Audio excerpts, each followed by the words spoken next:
na solenidade para comemorar a vitória da democracia contra a tentativa do golpe de 8 de janeiro, tanto o presidente Lula como o presidente do TCE, o Alexandre de Moraes, defenderam nos seus discursos uma regulação das big techs. Hoje, o presidente Lula avançou no assunto e disse que vai propor a regulação global das redes na cúpula do G20. O bloco é presidido pelo Brasil, né, agora em 2024, e pela primeira vez esse tema que preocupa as principais democracias do mundo ganha um protagonismo no grupo que reúne as maiores economias do planeta.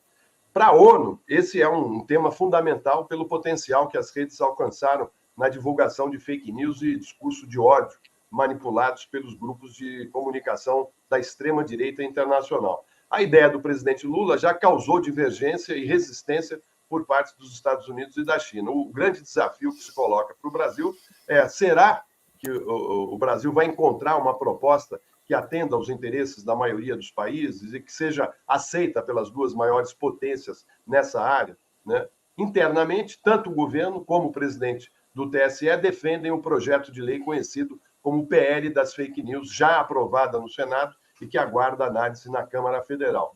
Para Alexandre de Moraes, é urgente a aprovação da regulação para neutralizar a instrumentalização das redes pelo novo populismo digital de extrema-direita. Eu pergunto, Léo, para você, abrindo essa conversa, como é que você, um jornalista que cresceu dentro desse mundo digital, vê o projeto de lei 2630?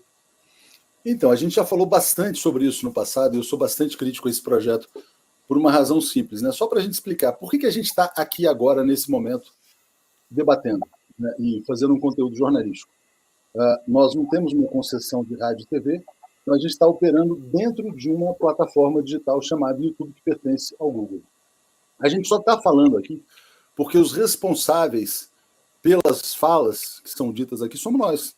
Quer dizer, então, se a gente falar alguma bobagem, se a gente cometer algum crime, quem vai pagar por isso sou eu, Florestan, Lula, Mário Vitor, Tereza. Não é o YouTube que vai pagar por um eventual crime que a gente eventualmente cometa. É isso que diz o artigo 19 do Marco Civil da Internet. O artigo 19 do Marco Civil, que eu acho que é o que garante a liberdade de expressão na internet brasileira, ele diz o seguinte: olha, quem é responsável pelo conteúdo é quem produz o conteúdo, né? Não é a plataforma digital. Então, se eu sou o responsável, eu tenho que ter a responsabilidade, obviamente, de apurar os fatos, de falar coisas que sejam éticas, corretas, de não incorrer em nenhum tipo de crime e tal. E aí, quer dizer, em função do que aconteceu no 8 de janeiro, né, do ano passado, criou-se esse mito de que isso aconteceu por causa da internet, né? O que aconteceu em 8 de janeiro, na minha opinião, tem raízes muito mais profundas. A raiz é o golpe de Estado contra Dilma, o fato da Globo ter convocado o pessoal de camisa amarela em junho de 2013 para tumultuar o país, toda a confusão institucional que aconteceu. A internet, na verdade, estava aí, vai ficar depois, e ela é um ambiente que permite, vamos dizer assim, a discussão séria e a discussão, vamos dizer assim, irresponsável. Só que quem tem que ser punido e responsabilizado é quem está produzindo conteúdo, não a plataforma, porque isso aqui, na verdade, é uma estrada por onde todo mundo trafega. Se eu estiver dirigindo na contramão, eu vou ser punido. Se eu estiver dirigindo em alta velocidade, eu vou ser punido. Agora, se eu vier a ser considerado um risco para a plataforma, porque o meu conteúdo pode ser perigoso, mesmo que não seja perigoso, eu posso ser banido e censurado. Vou dar um exemplo aqui, por exemplo. O que o PL 2630 impõe? Ele impõe um dever de cuidado em temas sensíveis, ataques à democracia, racismo, etc. e tal. Eu vou aqui até fazer uma previsão. Se ele passar, a primeira vítima desse projeto vai ser a Palestina. Por quê? Porque todo mundo que sai em defesa da Palestina vai ser acusado de racismo contra Israel, de antissemitismo. Então, por exemplo, o Breno Altman seria a primeira pessoa censurada. Logo depois dele, outros canais que também fazem a defesa da questão palestina. Por quê? Porque a Conib poderia entrar com uma ação não contra o Breno Altman, mas contra o YouTube, ou contra o Google, ou contra o Twitter, ou contra qualquer plataforma, dizendo o seguinte: olha, tem vários canais aí expressando posições racistas contra o povo judeu, e tem que ser banidos. Aí o YouTube vai dizer: não, mas peraí, não, mas veja bem, não é bem racismo, é só antisionismo. Ou será que o YouTube vai falar: não, peraí, esses caras aí estão me custando um processo judicial, é melhor que eles nem falem, porque eles não precisam da gente. Eles não têm a menor necessidade da nossa presença aqui para serem uma empresa bilionária, né? Eles podem se sair muito bem transmitindo jogo de futebol, clipe de música, enfim, quer dizer, ele tem feito grandes eventos aí. A gente aqui é um elemento muito pequeno dentro desse universo, mas é um elemento importante politicamente, né? Então, eu acho que a consequência central desse projeto é eliminar qualquer discurso divergente e consolidar o controle da comunicação nas mãos dos velhos monopólios da comunicação. No caso brasileiro, é devolver todo o poder sobre a comunicação para a Rede Globo. Na verdade, a Globo vem, nos últimos 3 ou 4 anos, estruturando essa migração da TV aberta para uma TV por plataforma, como ela tem hoje. Hoje, me disseram, uma pessoa da área, concorrente da Globo, tá? Um executivo de outra emissora, concorrente da Globo, me disse que o faturamento da Globoplay, da TV na plataforma, já supera todas as outras TVs abertas, né? Então, que a Globo fatura hoje na TV por plataforma já supera todos os concorrentes na TV aberta, né? E aí, os concorrentes da Globo estão sem saber como se posicionar nessa disputa. E estão vendo a Globo ocupar sozinha essa liderança pela aprovação do PL 2630, que os executivos da Globo ajudaram a redigir. Nós não estamos contra, nós que eu falo você, cada um individualmente, pode ser que a posição... Só para deixar claro, cada um aqui tem uma posição. Tá? A posição do Mário, a posição da Tereza, a posição do Florestan pode ser diferente. Eu falo nós, eu e você, porque a gente conversa muito sobre isso. Até temos divergências, né, pontuais nessa questão, mas o que se discute é a necessidade de ter uma regulação para evitar a propagação de mentiras, para evitar a propagação de discurso de ódio, para evitar a propagação de crimes dentro das plataformas, porém assegurando o espaço de liberdade e independência de produção jornalística. Nós tivemos, nos últimos 10 anos, 12 anos, né, e o surgimento desses canais como 247, DCM, GGN, Fórum, né, o próprio Conjur, que é mais antigo do que isso, mas que se converteu, né, com o passar dos anos, num canal poderoso, né, de informação aberta, saindo do nicho do direito. Então, eu temo que essa discussão esteja sendo travada de uma maneira muito apressada, né, dentro do Congresso e apenas ouvindo um lado, o lado dominante. Temos duas questões em jogo aí. Uma é essa questão do discurso de ódio, que as redes estão já no limite, né? Quer dizer, você vê youtuber falando absurdos, jovens se matando, enfim, a violência também entre crianças nas escolas. E você tem a questão das fake news em alguns sites jornalísticos que se colocam aí como produção de jornalismo, mas, na realidade, não tem nada a ver com o jornalismo da maneira como deve ser exercido. Eu acho que essas duas questões têm que ficar claras no projeto, né? Um projeto de manter o espaço para o jornalismo, né? Porque a gente foi tolhido totalmente dos canais abertos, né? Está tudo na mão da direita ou extrema-direita, né? Como a Jovem Pan. E agora, quando se abre esse caminho que o Léo falou, que permite que você tenha um jornalismo com uma postura diferente, progressista, de esquerda, e até de direita, de centro, enfim, você tem um jornalismo mais plural, você corre o risco de repente, tudo isso desaparecer e a gente ficar com a velha estrutura. Eu acho que essa é a colocação principal, né, que deveria constar e ficar claro para a população no projeto. Eu não tenho dúvida de que, a continuar assim, sabe, as redes sociais sendo usadas para o mal, que isso trará ameaças permanentes para a democracia, né? Eu acho que ninguém tem dúvida disso, tá? Que elas são um elemento demolidor da democracia em todo o mundo, sabe? Não teve uma dessas crises da democracia e nenhuma em que as redes sociais não tiveram um papel importante, né? Mas as redes sociais que importaram realmente para formar essas mentalidades aí, essas como as que fizeram 8 de janeiro, a gente reviu as imagens ontem, não são as redes sociais de conteúdo, né? Na verdade, são grupos de mensagem, é por ali que as mentes são envenenadas, né? Não é porque... É claro que existiam os comunicadores bolsonaristas de extrema-direita, os youtubers de extrema-direita e tal, mas eles, a relevância deles é bem menor em relação àquilo que é compartilhado em grandes grupos, comunidades, né?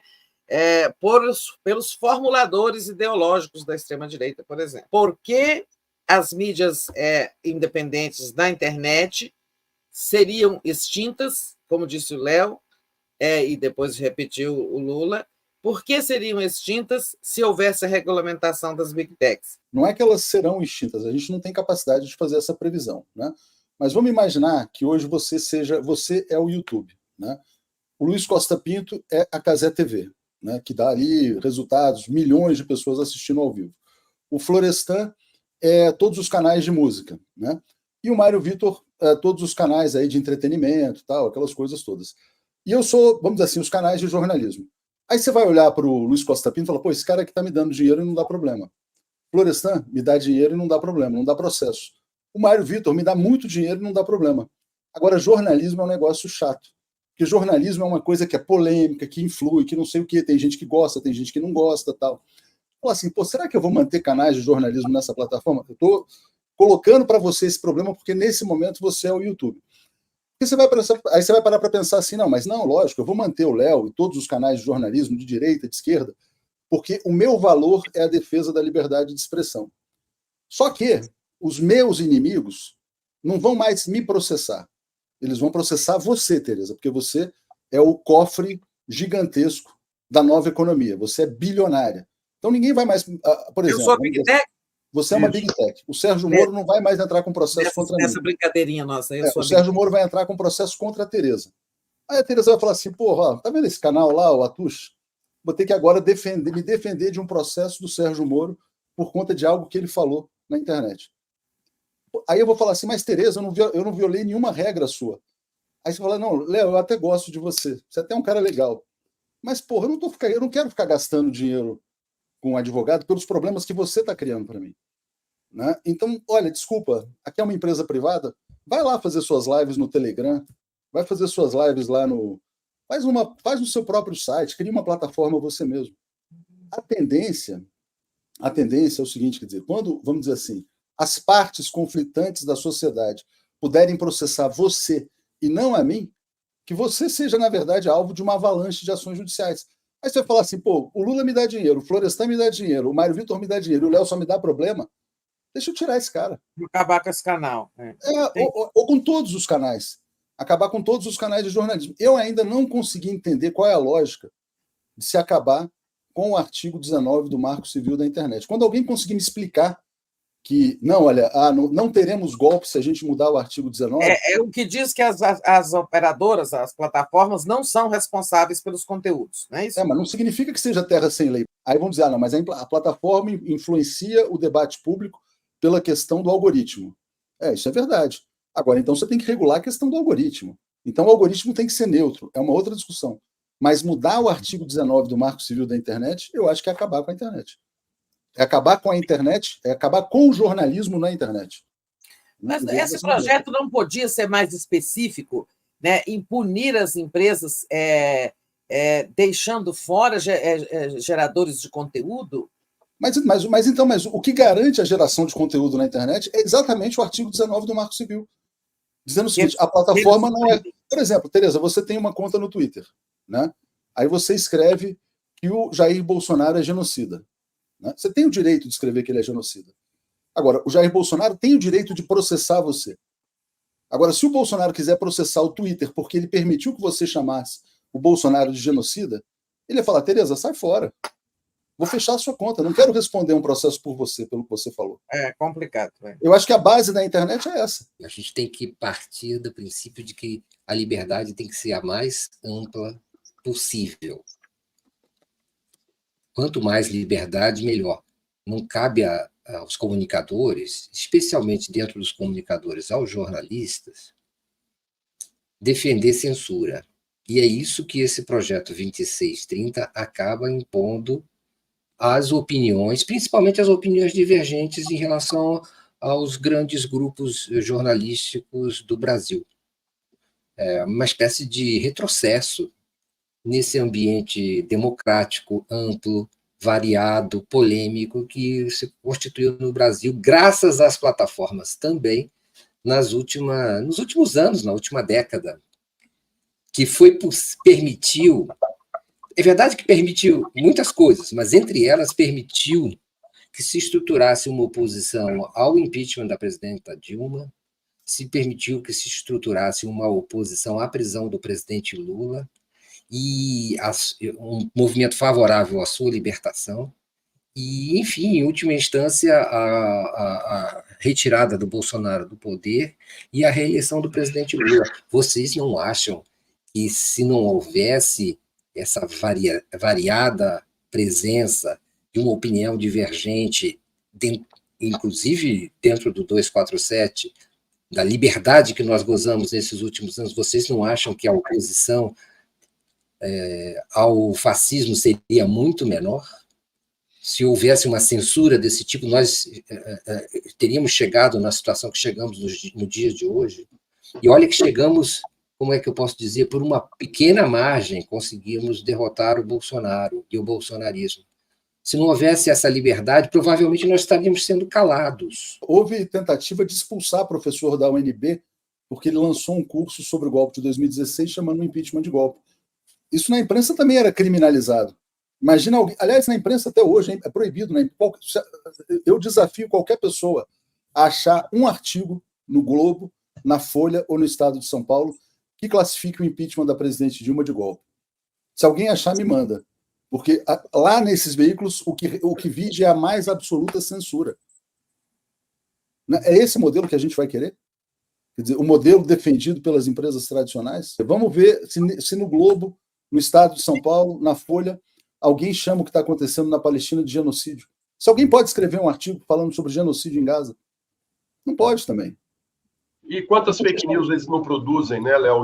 Durante toda a história brasileira, essas emissoras de rádio e televisão não produziram e que culminaram, inclusive, com a queda da Dilma, com a prisão do Lula, né, as mentiras que foram veiculadas pelos grandes jornais, já na época do Getúlio Vargas, do Jango. Enfim, essa é uma constante. Quando você tem uma situação mais plural, eu e a Tereza e o Mário, que chegamos a pegar ainda os jornais alternativos, né? Vocês se lembram bem, que era uma saída para a gente poder fazer oposição ao regime militar, e éramos perseguidos, tiravam os jornais das bancas, prendiam todos os colegas nossos, quantos foram presos e torturados, né? Agora que a gente consegue ter uma imprensa um pouquinho mais democrática, né, e livre, aí a gente se vê cerceado no momento fundamental, né, que é o momento que o mundo virou digital.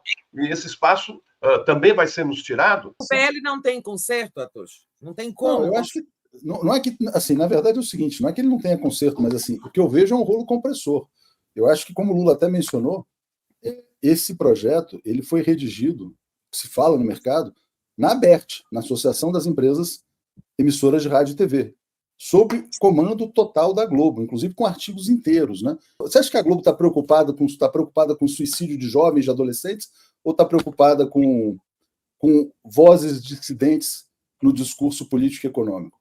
A Globo não está nem aí para o que está acontecendo, para a violência na internet. O problema da Globo somos nós. Né? O problema da Globo somos nós, outros canais, e canais que desafiam, vamos dizer assim, a narrativa dominante. E se, por exemplo, antisionismo for classificado como racismo, por exemplo? Então, todos os canais que defendem a Palestina vão ser eliminados, mas eu não acredito nas boas intenções de um projeto redigido pela Globo.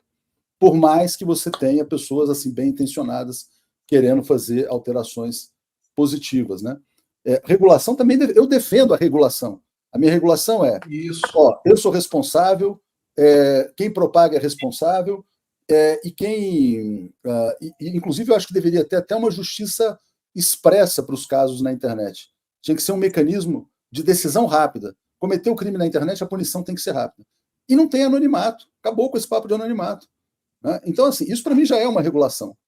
Agora, jogar o jornalismo fora, dentro dessas plataformas, usando como pretexto aí boas intenções, eu acho extremamente perigoso. Dá a impressão de que o que se considera como bom jornalismo é o jornalismo da Globo, dentro desse projeto. O que não é o jornalismo da Globo é aquele que é sujeito à desinformação, fake news e ameaça à vida e à verdade.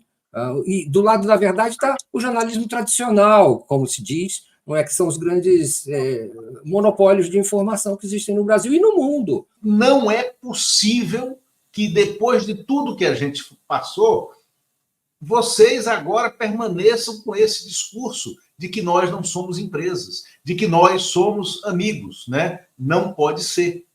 Então, se trata disso, Tereza, Mário, né? É da gente dar o nome às coisas como elas são e não aceitar que se confine esse jornalismo que a gente faz aqui como se fosse algo menor ou algo não profissional ou algo artesanal. Porque profissional não é o que eles fazem. Eu não estou querendo, Tereza, sinceramente, ser carimbado como o inimigo da democracia.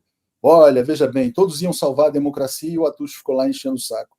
Eu não vou ser nenhum empecilho, mas eu estou preparado, desapegado, para chegar à condição de chegar e falar assim, olha, foi bom enquanto durou, tá? Porque realmente eu não tenho nenhuma segurança de que com esse projeto a gente vai existir daqui a 10 anos, né? Ou daqui a 15 anos, ou daqui a 5 anos. Tudo que fortalece a Globo deveria ter um cuidado maior, né? No mínimo, né? Uma reflexão redobrada, porque a Globo nunca foi amiga da democracia em lugar nenhum, em tempo algum da história brasileira.